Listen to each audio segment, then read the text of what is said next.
Thank you for the introduction. Hello, everyone. Thank you for inviting me to this webinar. As it was mentioned, I received my PhD at Rutgers in molecular ecology, working with Julie Lockwood as well to be trained as an invasion ecologist. And I'm going to be talking to you today about some of the work that I've done with eDNA, how it can be used to survey for invasive species, and basically some of the work that we have going forward. So very briefly, as I'm sure many of you are likely aware, invasive species have become an increasing problem over the last century.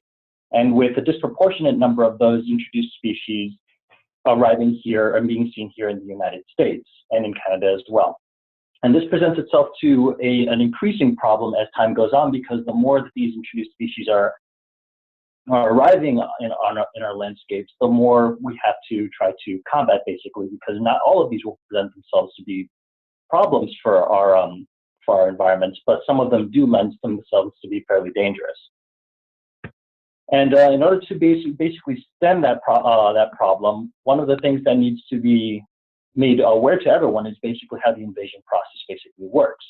Now, the invasion process is made up of 4 basic stages: transport, introduction, establishment, and spread, with some interesting dynamics as you see here throughout the entire continuum of the invasion process. Now, if you want to stop invasions altogether, the first thing that you need to focus on is prevention, which is basically stopping them during transport. Now, that's all well and good, but as I'm sure many of you that are familiar with management are aware of, it's not as cut and dry as just stopping them from coming in, because if you don't even know that whatever it is you're trying to stop is even on its way, how do you exactly prevent that from happening? So while the most efficient way would be prevention, it's not always the most feasible management action, which is why rapid response is usually the way to go when it comes to trying to manage or stop dangerous invasions. And for that to be the case, you need to focus more on the next 2 stages in the invasion process, which is the introduction and establishment phase. Now, if you can find them during the introduction stage, then everything is all well and good, because you basically stop them before they can even establish. But at that time, it's not always worth it, because not all introduced species always present themselves as being problematic or even survive to really be of any concern. So normally what happens is you focus on them when you become established. And the sooner during the establishment process that you can find them and manage them, the better off you are. But even this lends itself to a problem, because when species are introduced, and even when they initially establish, they're usually in pretty low numbers, which means they're rare in the landscape and as a result are very difficult to find. Now, to illustrate what I'm talking about here, this would be basically a cartoon example of a population growth for an introduced species. And you would have them basically arrive and establish at a low abundance, as seen on the green on the far left. And as they continue to grow in local abundance and density increases throughout the introduced landscape, eventually they hit a point where population growth is exponential, and then they begin to rise very quickly. Now, the dotted line, or the dashed line, the conventional detection line, that's indicating when most of the time you would likely see these things if you're using any methods that are relying on actually visually finding them or trapping them. Because at that point, you're relying on actually capturing a specimen, which requires, in its essence, some form of visual confirmation or capture. Now, if you're working with a method like that and you are, say, trying to locate the species, if it's rare, you're less likely to come across something, which means you have to basically wait for it to reach a certain density in order to get that initial detection, which is basically your initial detection with, say, these conventional methods. And it's fairly low still, as this example would show here, and we don't really know where this line falls. It could be a little lower, it could be much higher. We don't know, because realistically, we never know how many introduced species there actually are in the landscape. But for this example, I just want to start here. Now, it's still fairly low, but the problem here is that the populations are already growing exponentially, which means even if you do find them with fairly low abundance, the populations can very quickly, as usually is seen with introduced species, blow up and become a problem, and thus become much more difficult to manage if you don't jump on them almost immediately. And even if you do, oftentimes it still gets away from you. So ideally, what you would want is a lower threshold where the populations are still fairly low, which means it becomes much more cost-effective to manage them or eradicate them, and their population growth curve is not at a point where they can increase exponentially, thus not requiring almost immediate management action giving you time to kind of pull your resources and basically jump on them as you need to without worrying about too much delay. Now, the desired threshold is, it's all well and good. We do ideally want that, but how does something like that even get achieved if we've been relying on methods where you usually have to capture something? Well, one way you can do that is by basically using methods that don't require capture, but there's another problem that you need to take into consideration when it comes to detecting species, which is not just their numbers, but also their size and the spatial extent that you're sampling. So just another cartoon illustration here, for example. Let's say the introduced species you were looking for was a herd of elephants. In a small spatial extent, like say Central Park, they'd be fairly easy to locate because you have a fairly large organism in a small spatial extent. So tracking them down would not be difficult, but as spatial extent increases, say if you were looking for them now across the entirety of the Northeast or North America in general, it becomes much more difficult to locate this one herd of elephants. Not impossible, but still very difficult. But now this becomes much more challenging if the organism you're looking for has a much smaller size, say, for instance, an insect. If you were looking for just a few insects, even in a small spatial extent like Central Park, it still becomes very challenging because you're looking for something very small in what would relatively be a very large landscape. And then, of course, as you scale up the spatial extent, the challenge becomes much more difficult. And herein lies the problem with many of the introduced species, because it's not just a matter of density, but it's also size and the spatial extent that you have to take into consideration that causes dramatic problem in initial detections and thus finding and managing these species. And then there's also the fact that not all managers have an unlimited number of resources. There's only so much that a manager, any management agency can do when looking for anything. So say if they were looking for something like an insect in Central Park, or a smaller spatial extent, for instance, they can pool their resources and focus basically all of their resources in one area, which would equate to basically a net with a very fine mesh. They would likely find it if they basically were focusing on one spot. But that's not always realistic. Managers have to work with very large areas oftentimes, which means their resources get spread out.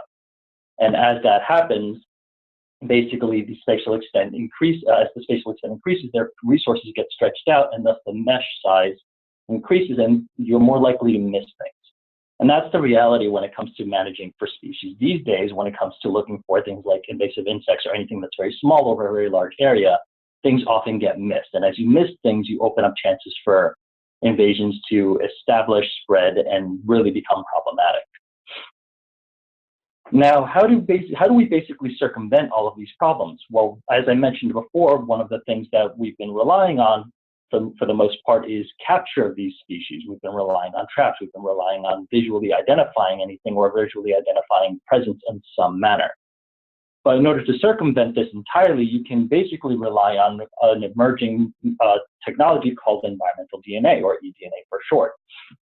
It's been recently implemented, and I say recent relatively. It's been in place for nearly a decade now, or probably over a decade now, looking for non-native species, traditionally used in aquatic systems, looking for an introduced fish. And it has shown some indication of being having a higher detection probability, or basically lower detection threshold, so you can look for rare species easier. But what exactly is environmental DNA? So environmental DNA, or eDNA for short, is essentially biological material such as blood, defecation, body fragments, or even the natural process of entropy that releases material into the environment as cellular material, or even free-floating DNA that you can then use to capture and determine presence of whatever your target organism is. But eDNA can exist in two states, as I already alluded to. It can exist in a cellular form within the cell, or it can exist in free form. Now, both of these can be used to identify whatever it is you're looking for, and they each have different persistence levels and can answer different questions, but each lends itself to a different path depending on what it is you're looking for. It's not that there's one that's right or wrong. It really depends on what your goals are, because each of them can persist in the environment for either very long periods or very short periods, depending on the environment and what it is you're doing. Now, for the purposes of this presentation, or for the majority of my work, I've focused on intracellular DNA because of its lower persistence and everything else that has to add to its benefit. But I will present on a bit more of that information later in the presentation. Now, as I already mentioned, it's been traditionally used in aquatic systems. Now, there's a major reason for that, because aquatic systems do lend themselves to a slightly higher benefit when it comes to initially using eDNA. Because when an eDNA source has been deposited in an aquatic environment, you don't necessarily have to go to that exact spot. And the reason for that is because aquatic environments are, by the name, they're aquatic. So that means things can move throughout the environment fairly easily. They can diffuse and they can flow throughout the system. So if eDNA is deposited in an environment like this, you don't exactly have to hit this one spot, because it can diffuse throughout the environment, which means, which means you can basically go anywhere near the spot where it was deposited and still get a positive hit. But that's not all that lends itself to a benefit to an environment like this, because aquatic environments, they mix, they flow, which means if you go anywhere downstream of the sample, you can also still get a positive hit. Now that has pros and cons depending on what your purposes are, but it still lends itself to be beneficial when conducting eDNA surveys in systems like this. But the message changes entirely if you were, say, working in a system like this park. Say there was environmental DNA deposited throughout several spots here. The problem with eDNA in a setting like this is it doesn't really move unless it's moved out of the system entirely. There's no way of it moving from, say, the tree on the left to the bush right below it unless it were to flow that way. And usually what happens based on the research we have now is that it basically exits the system. It won't just jump from one spot to the next unless physically moved and put there in some capacity. So what usually happens is when you're surveying for eDNA in an environment like this, unless you hit exactly where the eDNA is, you're going to likely miss it. The one way to kind of get around this is to basically, as simple as it sounds, is just sample everything in an unbiased manner. But as easily as that is said, it's not usually very easily done. Until we basically came up with a framework here at Rutgers which looks something like this. You have that same park setting and you basically sample everything at once and you can aggregate it into a single basically reservoir, as I'm kind of illustrating here on the left as with the cube. And then no matter how dilute the DNA is in that reservoir, you can concentrate it down to a single testable source where then you can proceed to process it and identify if you have your target present in that sample. Now, this still sounds very simplistic, very almost theoretical, but there is a way that we were able to apply this. And one of the places that we did test this was in an agricultural setting. Now, one of the ways that we were able to kind of demonstrate this framework being applicable was, say, for instance, in a crop farm, where many of these crops are just by their nature harvested and brought to a central location, which means that idea of sampling everything is not impossible because farmers are already doing that for us when they're harvesting their crops every single year throughout the entire harvesting season. And what sometimes happens, or what usually happens depending on the farm that you're working on and what crops you have, is they're brought to a central point where they're then washed like what you see here in this picture. So what happens then is basically you have these crops that are washed, and all you then need to do is sample the water that they've used to wash these crops. Now that basically encompasses those first two parts of the framework I talked about. Spatially distributed eDNA, then aggregated into a single reservoir, as seen here on the lower right. So all you then need to do is basically filter through all of that now suspended eDNA, looking for specifically what we were looking for, which is intracellular DNA. So all of the free-floating DNA that you see is then not captured in the filter and left behind, because all we were specifically focusing on was the cellular material for a number of different reasons that I can get into later if you so have questions. So basically this then is the substrate that we work with in order to identify if we have our target. But say, for instance, you weren't looking for a specific target and you just needed to know if something was there or not. Well, you can apply this framework instead of specifically, you can apply it broadly in the same way using next generation sequencing platforms to basically get an idea of what the community looks like in your sample.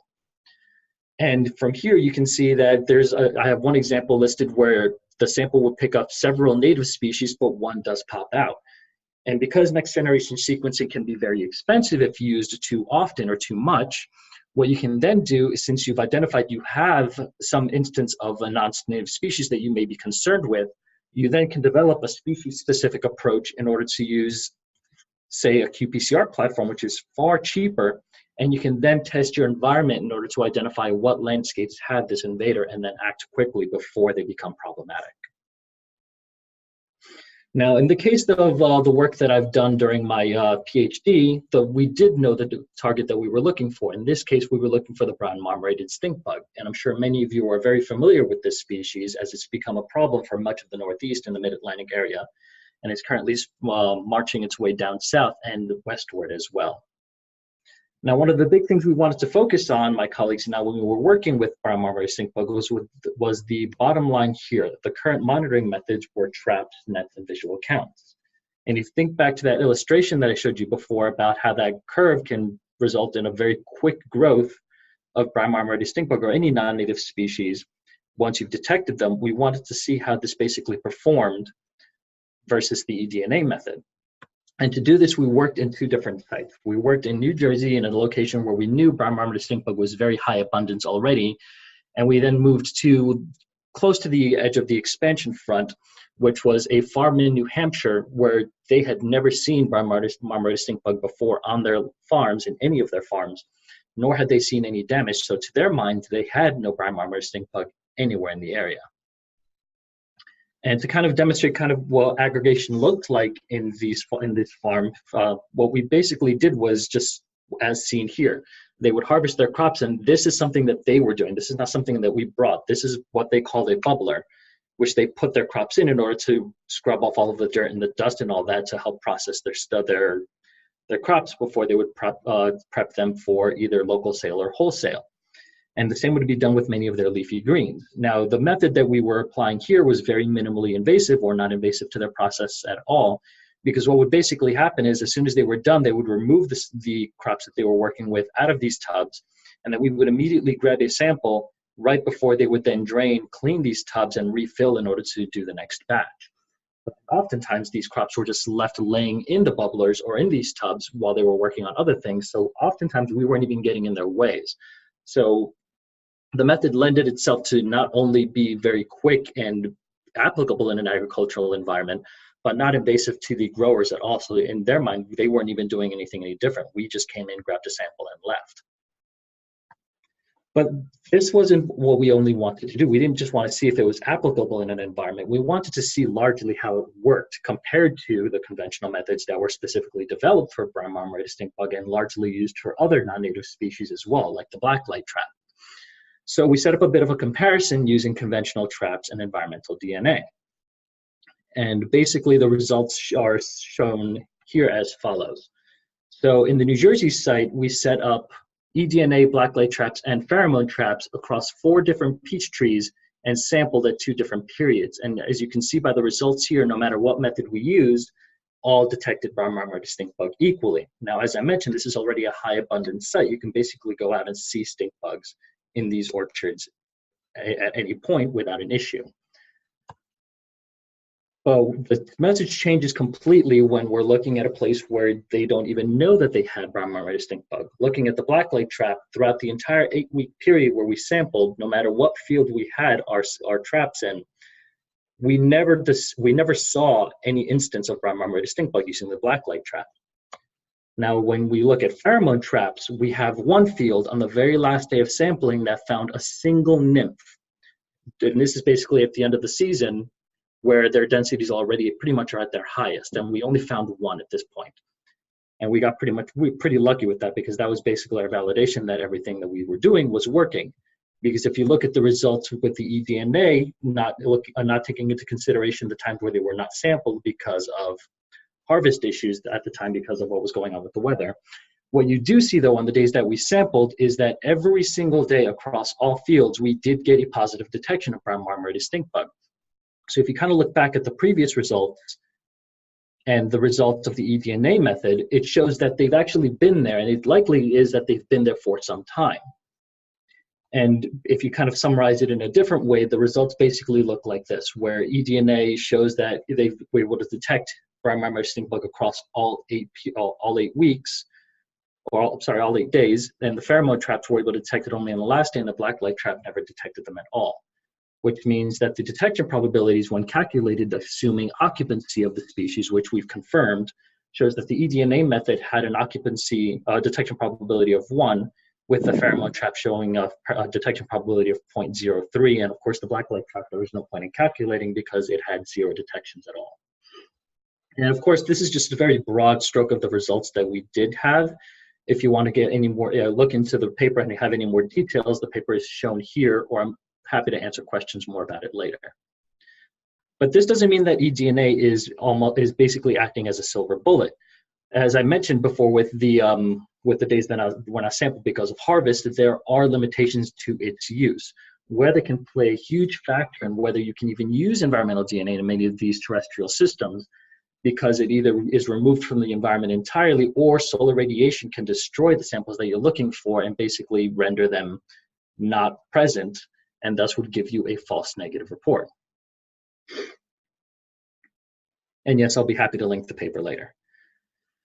So as was also mentioned earlier on before I began, there are other endeavors that we are currently working on. One of them is the spotted lanternfly, which I'm sure many of you are aware of and are likely concerned about. And another is emerald ash borer, in order to kind of understand a bit more on how we can survey for non-native species in environments that are not completely exposed, so like for, say, tree-boring species. Now for spotted lanternfly, we've basically made some serious progress on this front. We already have a genetic assay designed for the species, and vetting is pretty much completed. We've done several specificity tests and have, for the most part, confirmed that it is species specific. We just have a few more tests that we are currently running, and those should be done before the end of the month. And we've had this assay tested, field tested as well in Pennsylvania and New Jersey, and have shown that we were able to detect spotted lanternfly in several Pennsylvania sites, as well as several sites within New Jersey. So we did confirm that it is present in the state, and a few visual surveys confirmed that there is indeed a growing population in one part of the state of New Jersey. And of course, the method that we have here for eDNA is extremely sensitive. One of the things that we did as a proof of concept working with the Pennsylvania Department of Agriculture was to see how little amount of DNA needs to be present in order to get a positive detection. And for an example, there was an employee working with several specimens. He was jarring an ethanol in his lab. I asked him to wash his hands, and I took a quick basic swab of his hands after he had cleaned them off and processed that sample. And we were still able to get a positive detection of spotted lanternfly eDNA on this individual's hands, which can be both good and bad when worrying about contamination issues in the field, but does indicate that the method is extremely sensitive to even the most minute traces of DNA that can be present in the environment. But spotted lanternfly isn't only going to be found in agricultural environments, it's also found within forest settings. So we're currently expanding our knowledge on collection methods in order to apply it to forests and urban forests or any other landscape outside of areas where harvesting is actually happening. And for that, we've devised 2 new methods in order to apply it in these expanded environments to allow the expanded use of the eDNA going forward, not just for this species, but for any species. And then, of course, we are working currently with a novel challenge, which is how to utilize eDNA to basically determine presence of tree-boring species that would otherwise leave no external source of eDNA for us to collect. So the challenge here would be, how do we identify whether a plant is infested with a tree-boring pest without ever seeing the plant be damaged, 2, without stripping the bark off the plant and basically destroying it or damaging it in some way, and identifying whether these plants have an infestation load early on in order to somehow treat these plants to not just identify if they're present, but hopefully save them as well and eliminate the infestations sooner rather than later. And with that, I'd like to thank all of my colleagues and everyone that has helped me. Of course, I'd like to thank all of my funders for their very generous grant funds that they were able to give me, even though this was a very early concept in those years and was not really, as many of them said, realistic, but thankfully I was able to prove some of them wrong. But I do want to thank everyone for their generous help. Thank you, of course, for inviting me to this webinar, and all of you for listening, and I will take questions at this time. Thank you very much, Dr. Valentin, and we do have a minute or two for some questions. I'd like to start off with a couple of quick ones here. So as I understand it, you are collecting your samples from potential hosts and then extracting DNA from wash water, correct? Yes, basically, you can go target potential hosts, or if you don't even know if you have an indication of what a host could be or want to test potential hosts, you can basically go out and test everything. And depending on how you collect and stratify your samples, you can either get an idea of whether you have presence throughout an entire landscape, or if you're looking at specific targets, say specific species, plant species, to see if one, you have presence, and two, what species might be preferable in those environments. Thank you. And a two-part question. In terms of your eDNA method, are you using qPCR, cyber-green, next generation? And so you can, sorry, go ahead, continue. The second part of that question is it your experience that, you know, the lab methods and protocols and the ability to validate sample results, from your experience, is that key to having confidence with what the results suggest? So the first part, I'm currently using qPCR. Cyber-green can be beneficial, but the reason I don't go with cyber-green is because part of the ability to create something very specific when it comes to using something like a qPCR platform is the sequence affinity for the TaqMan probe when I'm using qPCR. So because I use that, it allows me to be very confident when I've developed these assays, and when I test them, they tend to be extremely species specific. That's not to say that cyber-green could not be designed to do the same thing. So essentially, that platform can be used. I just foresee an additional challenge when using just 2 primers versus a 2 primers and a probe to be able to identify species presence. Now, if you were to use next-gen, that circumvents the entire problem because you're getting a sequence printout of what is present. So with that one, you can basically get away with using the 2 primers, and that's where the broad scale survey method would work out nicely, because not only do you see your target, but you would see everything else that's present, and you could potentially see something else that you might be concerned with. Now, for the second part of your question, if the lab processing lends itself to your confidence in your results, I would say yes for the most part. The methodology is not difficult, but there is a certain amount of paranoia you need to have when it comes to contamination. As I already mentioned, it's a very extremely sensitive method. So in any part of the processing chain, when you receive your sample from the field, if the lab person that's basically processing your samples and printing out your results did something wrong, it does not have the internal checks present to identify if and where something may have gone wrong.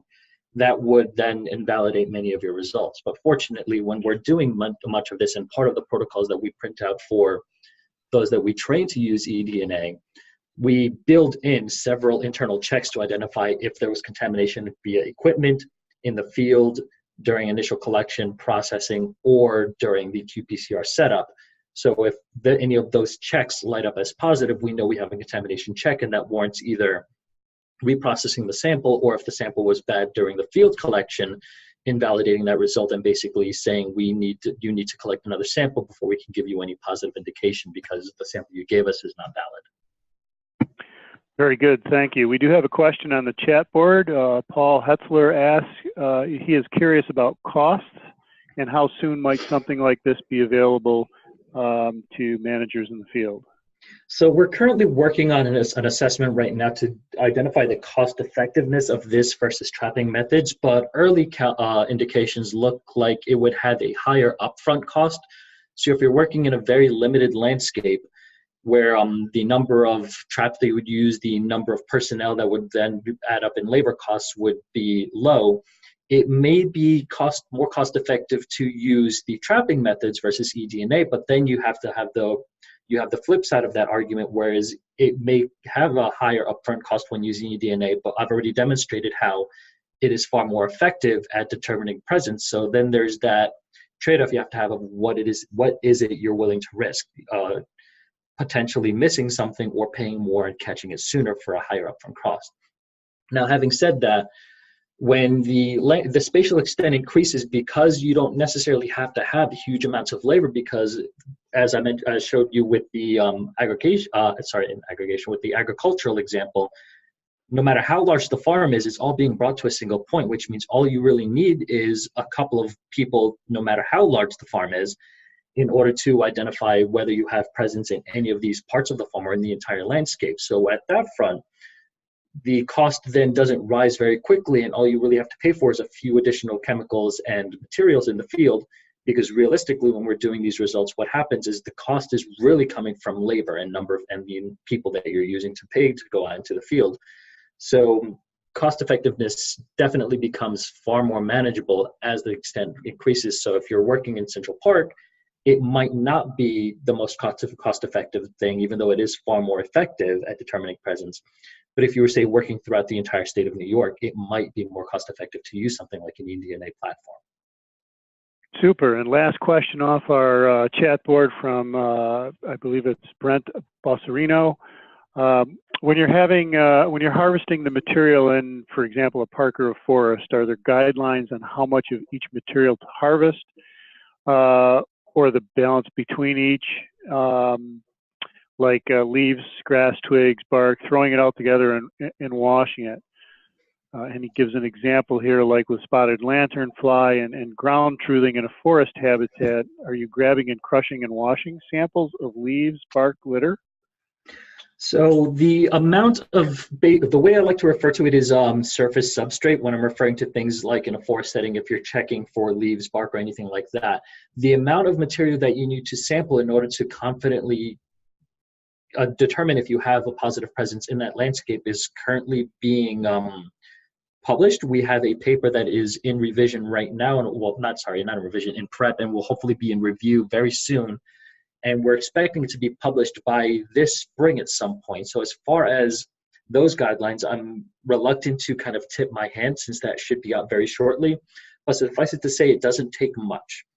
If it's in an environment, especially for something like a spotted lanternfly that's basically leaving its material everywhere, it doesn't take a whole lot of material to basically get that single hit, because it only takes a single cell. Just to kind of give you an example of how sensitive this material is, it only takes a single cell within your sample in order to get a positive detection. So if you think about how much you're pooling basically into one aggregate and then concentrating down, as long as you're doing it correctly and not contaminating the sample, if a single cell is present, the method will pick it up.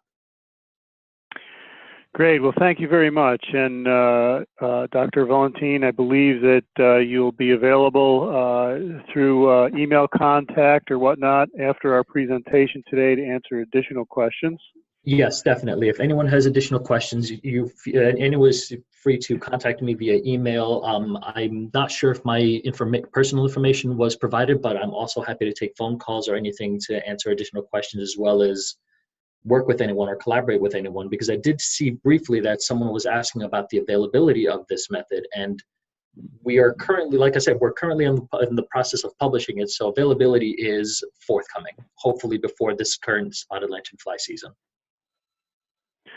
Super. Well, thank you very much for your time today and interesting information. Thank you for sharing it with us.